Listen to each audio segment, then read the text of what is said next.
salaamaaleykum mbokk àdduna. maaleykum salaam. waaw yéen waa mbokk internet. yéen ñii dégg nga maam di seetaan site bu mag bi di BMD production. képp ku xamee képp ku dégg suñu voix.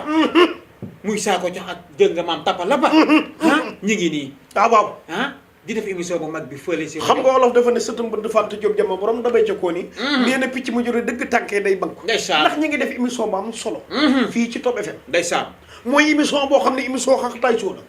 émission boo xam ne da ngay reetaan ba sa bëñ di wadd par benn ba mu jeex. ndeysaan wuy sama ndey wuy yaay yooyu. te loolu sax xamul mooy. émission boo ko dee déglu. dégg nga maam stress dootoo ko amati. bu dee da ngaa ndoxum siti baa nga amee jàngoro ko jël. kërëb bët ŋaasi ŋaas. ngoosi ngoos baa nga amee biir bu nan gur gur.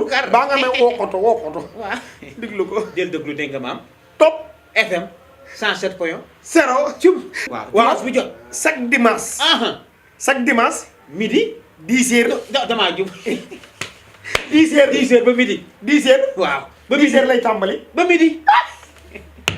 émission boo xam ne bu fekkee da ngaa mer da ngaa fanaanoo jàngoro ju métti. waaw jàngoro joo xam ne muy mer. waaye déglul ma émission bi waaye. déglu ko waaye déglu ko. waaye daam déglul fekkee da nga xooloo ak sa jabar. déglu émission bi. am na ci góor yoo xam ne bu ñu tëddee du mën a nelaw guddi gi nee naa xaaj ba bët set. kon yéen a ko gisee. jógal